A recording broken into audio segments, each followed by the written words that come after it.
Thank you, Mr. Chairman. I want to thank our witnesses, Ms. Albert and Mr. Maroney, for being here. They have participated in these discussions with us at the round table and in this committee.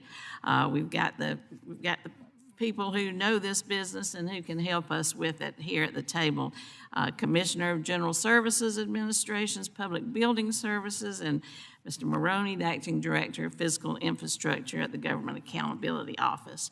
Mr. Maroney, I especially appreciate the time and effort that you and your team have devoted to the topic that we are discussing today. If it weren't for the 20 years of high-risk reports that y'all have put out, we might not even be aware of the problem, so thank you for that. As you heard the chairman say, with the expiration of COVID-19, the health emergency, the use of maximum telework for federal employees has ended. And the Office of Management and Budget has directed agencies to update their post-entry plans.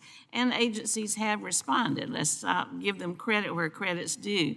DOE, EPA, Federal FDIC, the VA, FEMA, Department of Education, and Department of Treasury have all published their increased in-work requirements.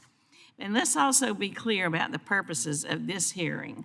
We need to remember that GSA doesn't set federal work policies. They don't have the authority to demand that federal employees return to their desk. GSA provides the real estate and the real estate services to civilian agencies and helps those agencies define their space, but it does not establish or implement federal workforce policies. The frequency of federal employees' in-person work schedules varies widely across agencies and even within agencies, and it's often determined by department heads or supervisors in those different categories. Even though some agencies are sorting through their in-office policies, the truth is we're still in the middle of this shift in the real estate market, and this could take a long time to play out. We need to recognize that.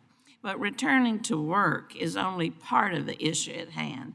Within the next 3 years, half of GSA's almost 8,000 leases will expire, and the agency has insufficient capital to repair and modernize the 1,500 buildings that it owns.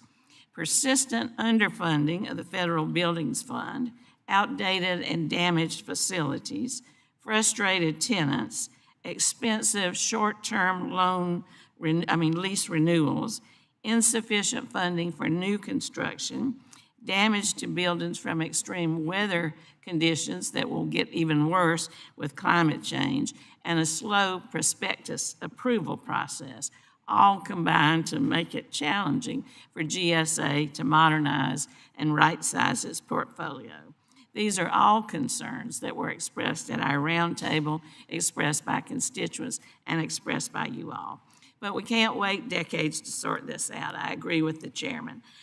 Congress and this subcommittee specifically have a real opportunity now to improve space efficiency in our government portfolio and dispose of underutilized real estate, both of which will save taxpayers sufficient money, a lot of dollars, significant amount of dollars, and that's one of our priorities. So I look forward to hearing from the witnesses, to working with members on both sides of the aisle and the chairman to address some of these problems that I've laid out before. Thank you very much, Mr. Chairman. I thank the gentlelady from Nevada. The chair now recognizes the ranking member